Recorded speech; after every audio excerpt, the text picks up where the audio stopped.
Olá, é um prazer ter você comigo aqui novamente. Eu sou Elisete Garcilaso e estamos começando Conecta e Cast.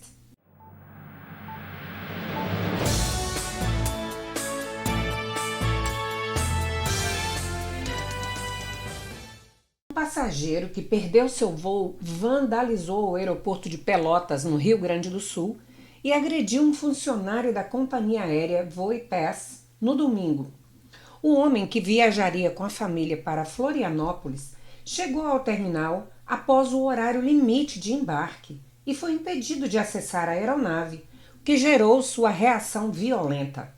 De acordo com a assessoria do aeroporto, ele deu um soco em um funcionário, invadiu a área restrita dos trabalhadores, quebrou janelas e destruiu a porta de acesso ao terminal. Após o ataque, fugiu do local junto com a esposa e os filhos. O funcionário agredido recebeu atendimento médico, levou pontos e está afastado com atestado. Em nota, a Voipass expressou solidariedade ao colaborador e repudiou qualquer tipo de violência e reforçou que os protocolos de segurança foram seguidos corretamente. A Polícia Civil investiga o caso e busca identificar o responsável pelos atos de vandalismo e agressão.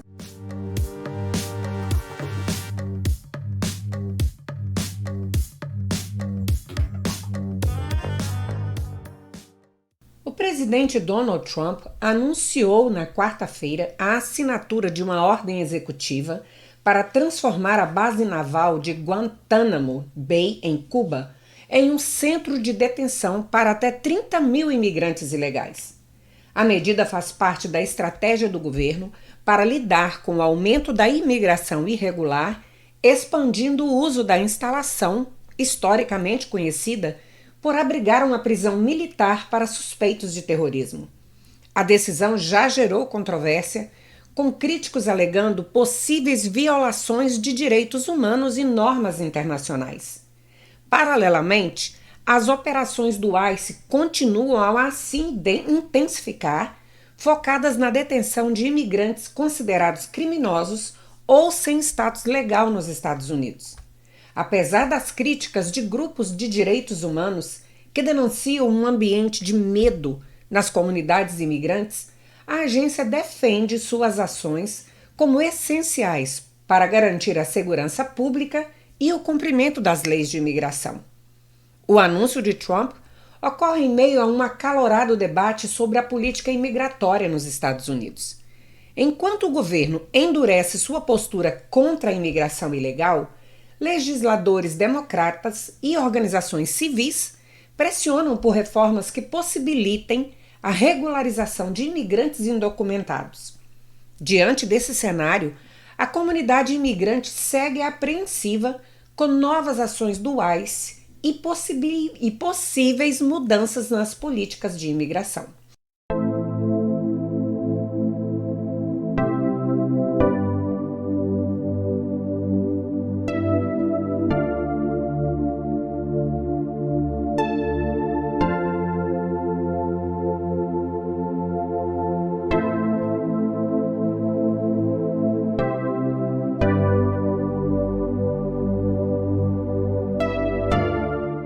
O movimento A Day Without Immigrants mobilizou manifestantes em Sanford, na Flórida, em resposta às políticas rígidas de imigração do governo Trump e à intensificação das operações do ICE, que já resultaram na prisão de mais de 7 mil imigrantes nos Estados Unidos.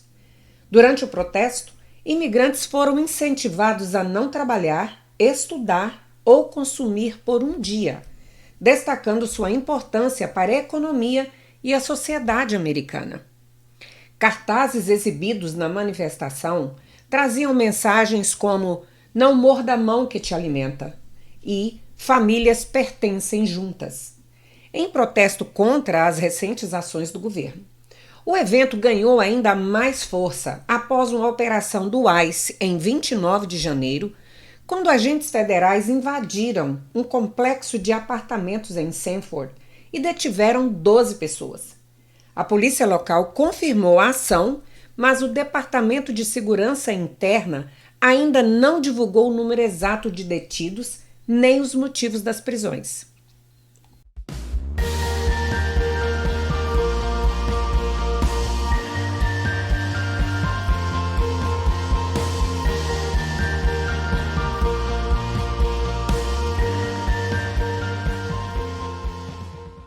presidente Donald Trump anunciou que os Estados Unidos imporão tarifas de 25% sobre todas as importações de aço e alumínio, incluindo produtos vindos do Canadá e do México.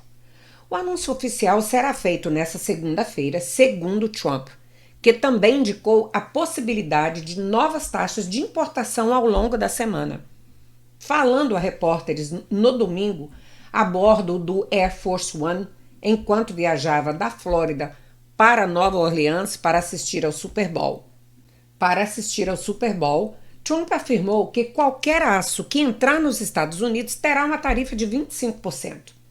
Quando questionado se o alumínio também estaria sujeito a essa medida, ele afirmou que sim. O presidente também reiterou que pretende introduzir tarifas recíprocas, possivelmente entre terça ou quarta-feira. Segundo ele, isso significa que os Estados Unidos imporão tarifas sobre produtos estrangeiros nos casos em que outros países cobrarem taxas sobre produtos americanos. Trump enfatizou que essa política busca equilíbrio comercial, afirmando: se eles estão nos cobrando 130% e nós não estamos cobrando nada, não vai continuar assim. A nova postura tarifária de Trump reflete sua disposição em adotar medidas protecionistas, algo que já havia sido parte de sua política econômica em seu primeiro mandato. Agora, no início de seu segundo governo, ele prioriza tarifas e impostos de importações como ferramentas para pressionar outros países em negociações comerciais e também como forma de aumentar a arrecadação para reduzir o déficit orçamentário dos Estados Unidos. Os mercados financeiros reagiram negativamente às declarações do presidente na sexta-feira, registrando quedas significativas após ele ter mencionado pela primeira vez as tarifas recíprocas. Além disso, uma pesquisa sobre o sentimento do consumidor indicou que muitos americanos veem essas tarifas como uma preocupação crescente e esperam um aumento na inflação nos próximos meses devido a essas medidas. Embora tenha anunciado as tarifas de aço e alumínio, Trump não detalhou como serão aplicadas nem se haverá exceções para determinados países ou setores. No passado, ele já ameaçou impor tarifas de 25% sobre todos os produtos vindos do Canadá e do México, mas recentemente adiou essa medida por 30 dias. Além disso, já havia implementado uma tarifa de 10% sobre importações da China. Outro ponto que Trump destacou foi a questão dos milhões de pequenos pacotes isentos de tarifas, especialmente aqueles enviados por empresas de fast fashion, como a Temu e a Shein. Na sexta-feira, ele afirmou que as tarifas sobre esses produtos seriam adiadas até que as autoridades alfandegárias dos Estados Unidos estabeleçam um método eficaz para aplicá-las.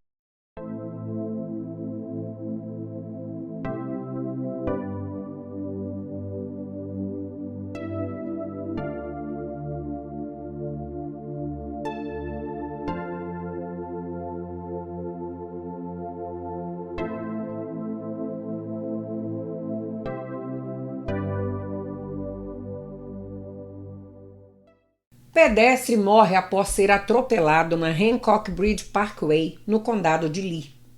A patrulha rodoviária da Flórida está investigando um acidente fatal ocorrido na noite de domingo na Hancock Bridge Parkway, no condado de Lee.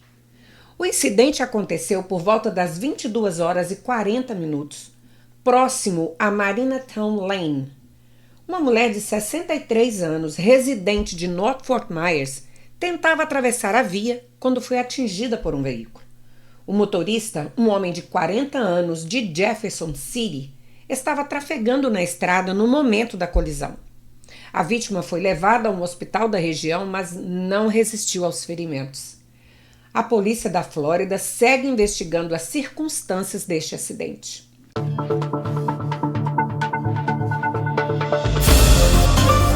Mais de 1 milhão de floridians perdem seguro de saúde após fim de política da pandemia.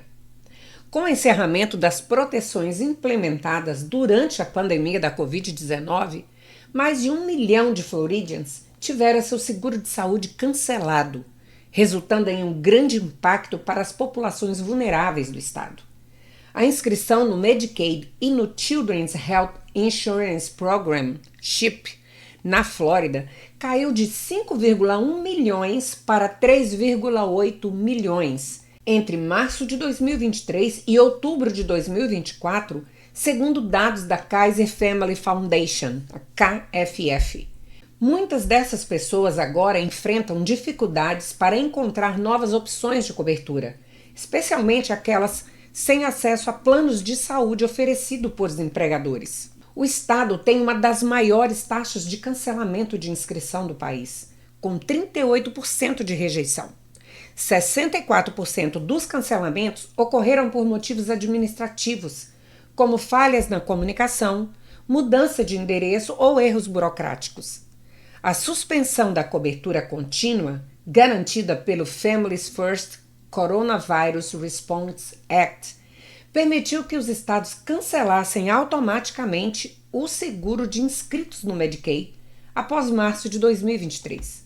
Esse processo levou ao cancelamento de mais de 25 milhões de pessoas nos Estados Unidos. O Florida Police Institute alerta que muitas famílias perderam seus planos sem aviso prévio, e processos judiciais já foram movidos contra o estado para contestar essas remoções abruptas. Especialistas alertam que erros administrativos e falta de comunicação adequada podem estar privando milhares de pessoas de cobertura médica essencial.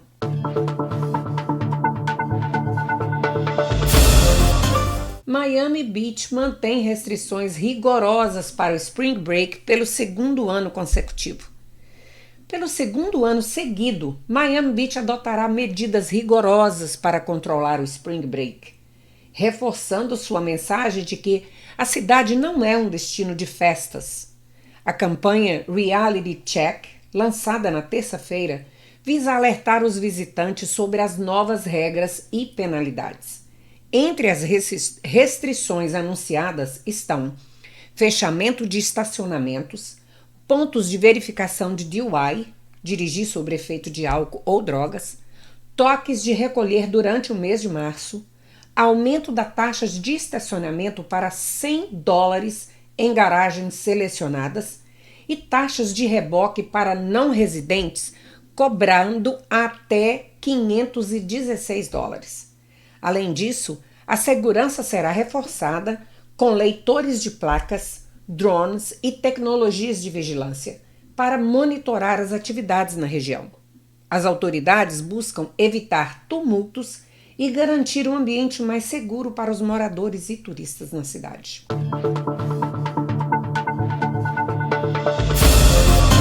Um garoto de 15 anos da Flórida foi condenado a 25 anos de prisão por espancamento e estupro de uma mulher de 91 anos no condado de Marion, na Flórida. O gabinete do xerife do condado de Marion disse que uma mulher de 91 anos foi acordada por volta da meia-noite em 9 de junho e encontrou um intruso em sua casa. Jesse Stone, de 14 anos na época do incidente, recebeu 25 anos de prisão e também receberá 30 anos de liberdade condicional por ser um criminoso sexual e se registrará como criminoso.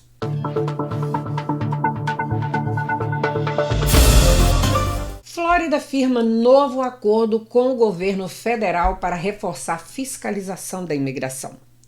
O governador Ron DeSantis anunciou um novo acordo de cooperação com o governo federal, conhecido como 287G, que amplia a atuação da Polícia Estadual da Flórida no combate à imigração ilegal. Com essa parceria, agentes estaduais poderão auxiliar autoridades federais na identificação, detenção e deportação de imigrantes em situação irregular. Estamos orgulhosos de ser um dos primeiros estados a firmar esse acordo com o Departamento de Segurança Interna dos Estados Unidos, permitindo que nossas forças de segurança tenham um papel ativo na aplicação das leis de imigração, declarou DeSantis. Com essa medida, a Polícia Rodoviária da Flórida, FHP, terá poder ampliado para interrogar indivíduos suspeitos de estarem em situação irregular no país. Caso seja confirmada uma violação das leis de imigração, essas pessoas poderão ser detidas e processadas por crimes estaduais ou federais. DeSantis afirmou que o novo acordo permitirá que policiais da Flórida atuem diretamente na prisão e detenção de imigrantes tentando entrar ilegalmente, seja por portos de entrada ou águas costeiras do estado. Além disso, a Polícia Estadual terá autoridade para cumprir e executar mandados por infrações relacionadas à imigração. O governador também mencionou que buscará ampliar essa parceria envolvendo outras agências estaduais, como a Florida Fish and Wildlife, o Department of Law Enforcement e a Florida State Guard, para reforçar ainda mais a fiscalização.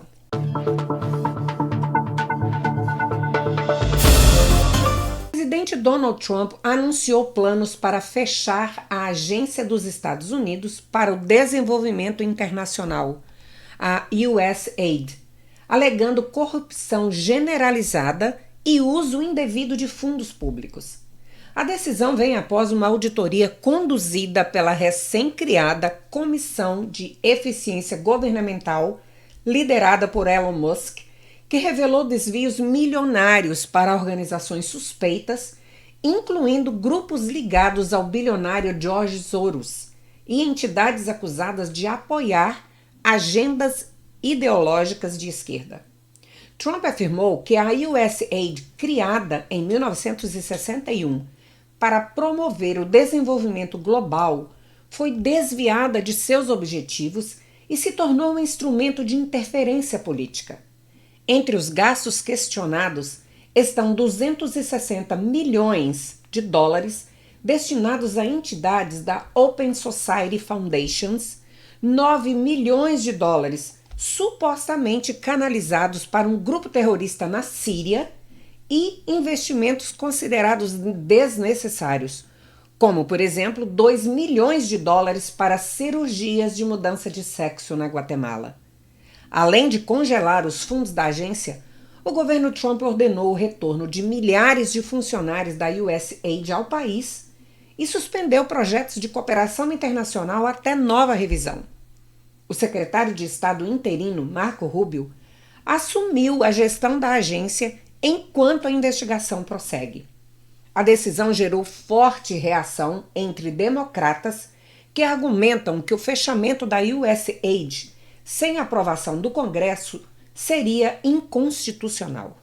No entanto, Trump reforçou que sua meta é eliminar o desperdício de recursos e tornar o governo mais eficiente. A corrupção está em níveis nunca vistos antes. Fecham-no, declarou o presidente em sua plataforma Truth Social.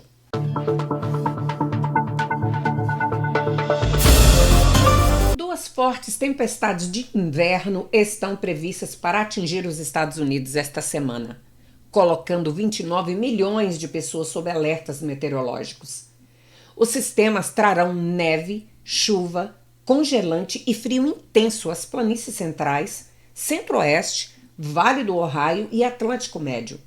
A primeira tempestade começa nas planícies centrais, provocando gelo em Oklahoma e Arkansas, e seguirá para o Atlântico Médio, onde Washington, D.C. e Baltimore podem receber de 4 a 6 polegadas de neve.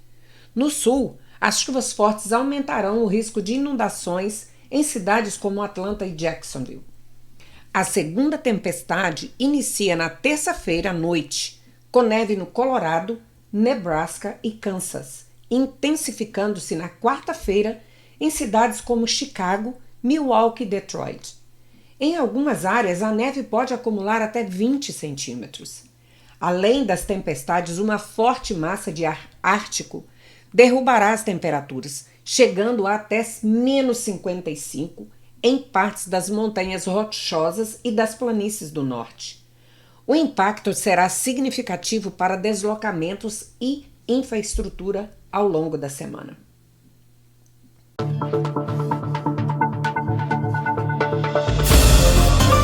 Por hoje é só, mas quero pedir a você que ainda não está inscrito no nosso canal que, por favor, faça-o agora. Clica no sininho para você ser notificado todas as vezes que subirmos um novo vídeo e, se for possível, compartilhe esse vídeo com mais pessoas. Nos vemos numa próxima edição. Até mais!